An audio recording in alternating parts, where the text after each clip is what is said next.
Magandang umaga sa ating lahat. Narito ang update ukol sa minomonitor natin na bagyo na si Super Typhoon Pepito.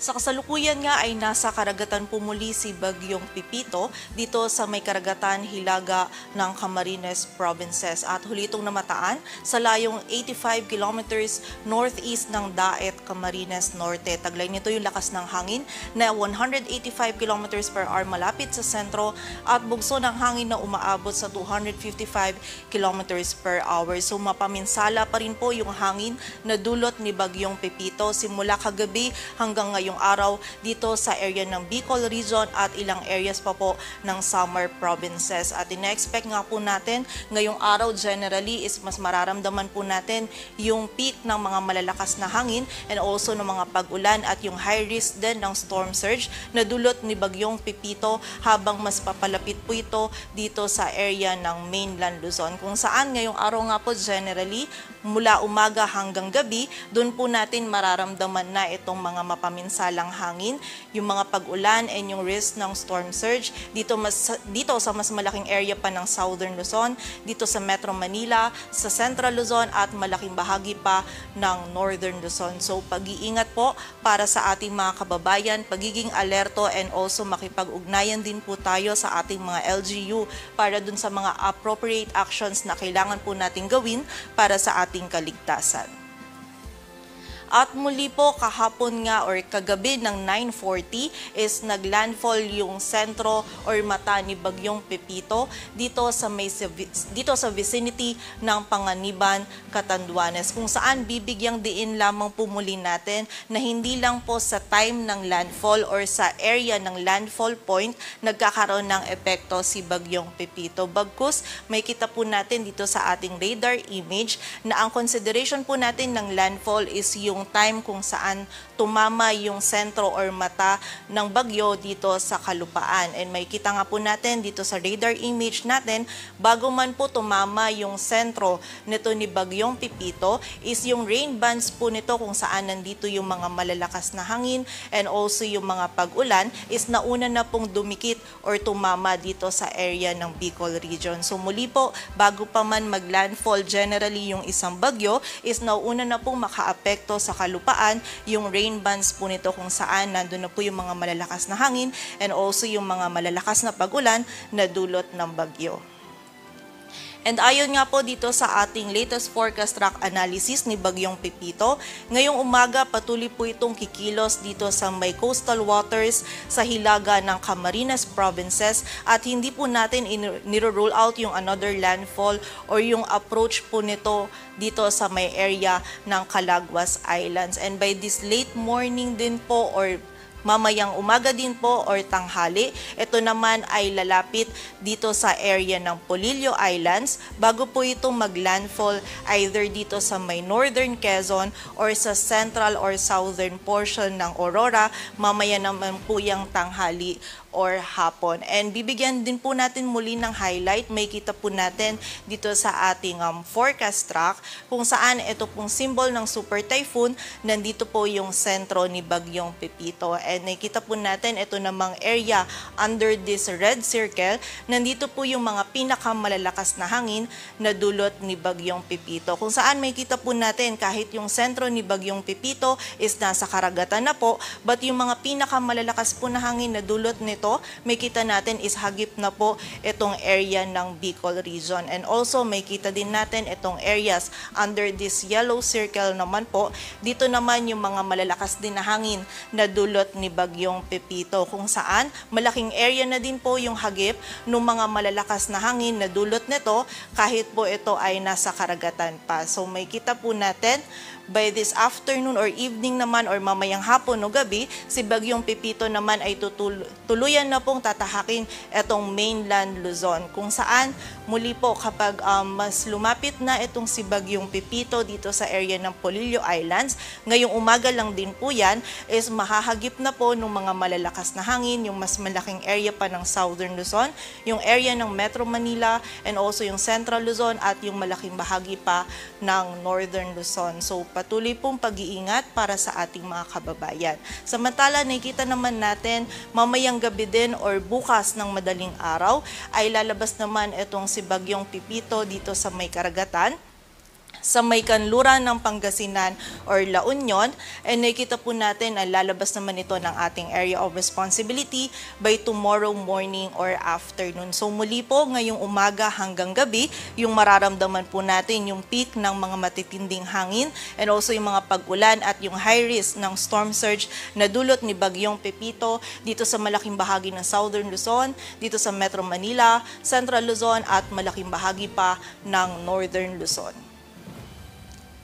At sa kasalukuyan po, yung wind signal number 5 natin is nakataas sa eastern portion ng Polillo Islands, maging sa bahagi din ng Calaguas Islands. Samantala, wind signal number 4 naman sa northeastern portion ng Camarines Sur, rest of Camarines Norte, northern and western portions of Catanduanes, northern portion of mainland Quezon, rest of Polillo Islands, central and southern portions of Aurora, eastern portion ng Nueva Ecija, southeastern portion ng Nueva Vizcaya, southern portion ng Quirino, and wind signal number 3 naman po sa rest of Camarines Sur, rest of Catanduanes, northeastern portion ng Albay, eastern portion ng Quezon, eastern portion ng Laguna, eastern and central portions ng Rizal, rest of Aurora, eastern and central portions ng Bulacan, northeastern portion ng Pampanga, sa rest of Nueva Ecija, Tarlac, northern portion ng Zambales, the rest of Nueva Vizcaya, rest of Quirino, the southern portion ng Isabela, central at southern portions ng Ilocos Sur, maging sa bahagi din ng La Union, Pangasinan, Benguet, Ifugao, western portion ng Mountain Province at sa southern portion ng Abra. Samantala, wind signal number 2 naman po sa Sorsogon, rest of Albay, Ticao Island, Burias Island, northern portion ng Marinduque, rest of Quezon, rest of Laguna, the rest of Rizal, Cavite, northern portion of Batangas, dito po sa Metro Manila, sa Bataan, rest of Pampanga, rest of Bulacan, rest of Zambales, sa southwestern portion ng Cagayan, rest of Isabela, rest of Abra, southern portion ng Apayao, Kalinga, the rest of Mountain Province, rest of Ilocos Sur, sa southern portion ng Ilocos Norte. Samantala, wind signal number 1 naman po sa rest of Masbate, rest of Marinduque, northern portion ng Romblon, northern and central portions ng Oriental Mindoro, maging sa northern and central portions ng Occidental Mindoro kasama ng Lubang Islands, and also sa rest of Batangas, rest of mainland Cagayan, rest of Apayao, rest of Ilocos Norte, northern Samar, the northern portion of Samar, at sa northern portion ng Eastern Samar. Kung saan yung mga areas na nabanggit po natin, ito yung mga areas na makakaranas ng mga malalakas hanggang sa mga matitindi pong hangin na dulot ni Bagyong Pipito. And yung mga hangin po na dala ni Bagyong Pipito is mapaminsala po. And ina-expect nga po natin habang mas papalapit pa po si Bagyong Pipito dito sa mainland Luzon, is posible pong mas maging mataas pa yung wind signals sa ilang areas po na malapit dito sa sentro nito. And also mapapansin din po natin na marami tayong areas under wind signal. So yung ilang areas po dito, mostly ngayong umaga hindi pa po sila nakakaranas ng mga malalakas na hangin na dulot ni Bagyong Pipito, pero meron na po silang wind signals. Ito po ay dahil yung wind signals po natin is meron po tayong nilalagay na lead time, kung saan yung lead time na po na yun is para po makapaghanda yung ating mga kababayan. So habang mas nagiging palapit po si Bagyong Pipito, is mas lumiliit din po yung tsansa natin na makapaghanda. So ngayon pa lamang po, kung ito yung pong mga areas, yung malaking area ng Northern Luzon and Central Luzon, is lumiliit na din po yung chance natin, o yung time frame po natin para makapaghanda. So makipag-ugnayan din po tayo na sa ating mga LGU para dun sa appropriate actions na kailangan po natin gawin para sa ating kaligtasan. And also, ina-expect nga po natin na mapaminsalang hangin yung dulot ni Bagyong Pipito, kung saan posible po ito makapagpatumba ng poste ng kuryente, ng puno, makasira po ng linya ng kuryente, yung mga bubong po ng mga bahay na gawa sa light materials, posible po itong masira. So sa pagdaan daan po ni Bagyong Pepito, lalong-lalo na sa malaking bahagi po ng mainland Luzon, is hindi na po natin inaalis yung possibility na mawalan tayo ng supply ng kuryente at tubig. So muli po, paghahanda po para sa ating mga kababayan, maging alerto po tayo at ang importante pong makipag-ugnayan po tayo sa ating LGU para po dun sa mga aksyon na kailangan po natin gawin para sa ating kaligtasan. And in-expect nga po natin within this day din po, ngayong umaga hanggang gabi, yung mararamdaman po natin yung mga matitinding hangin na dulot po ni Bagyong Pepito.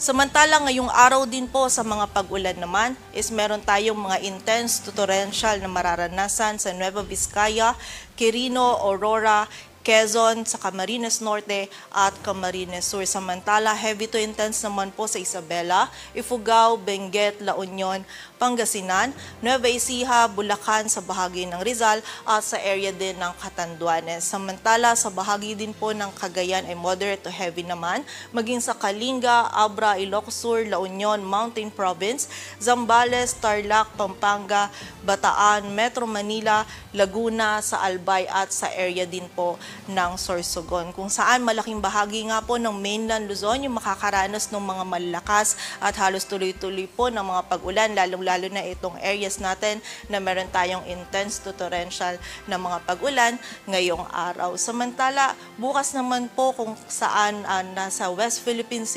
si Bagyong Pepito is hagip pa rin po ng mga moderate to heavy na pag-ulan ang area ng Ilocos Sur, La Union, Pangasinan at ang area din po ng Zambales, kung saan sa mga areas na nabanggit po natin is magiging mataas po yung banta ng mga pagbaha and also ng mga pagguho ng lupa,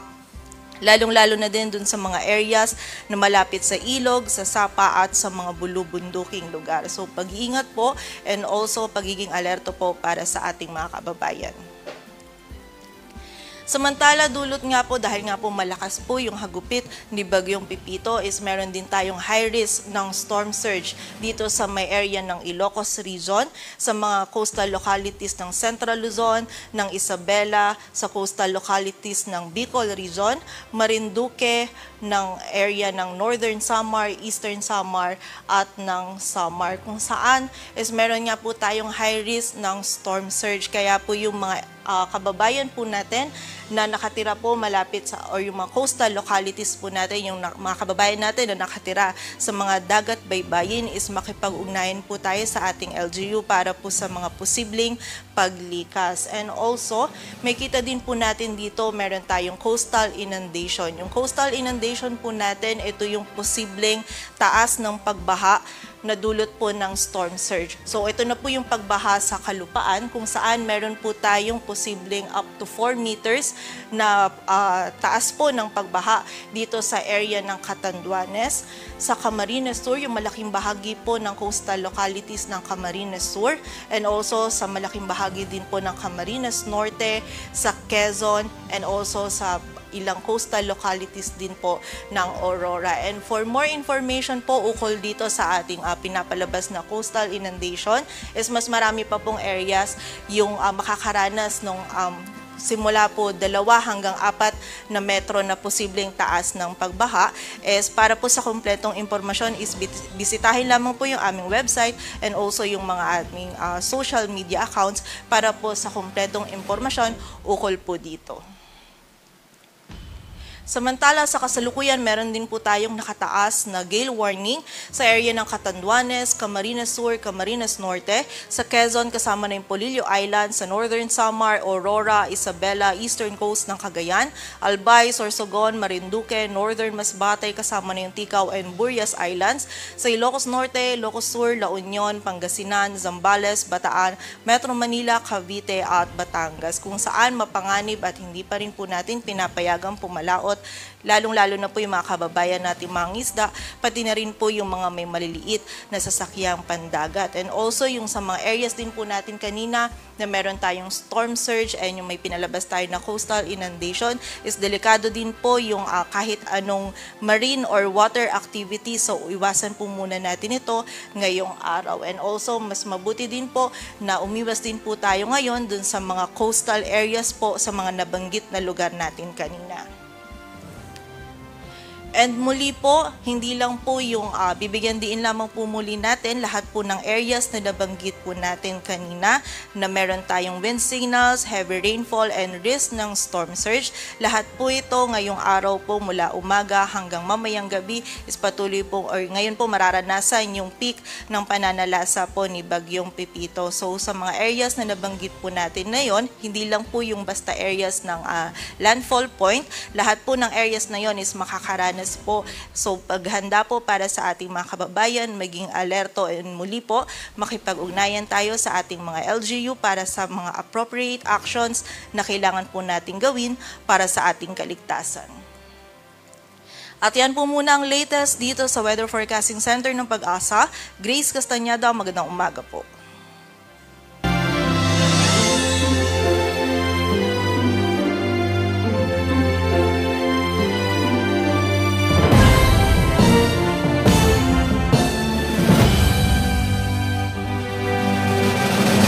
Muli, maraming salamat sa inyong panonood at pakikinig. Once again, El Maestro, see you on my next vlog. Bye-bye!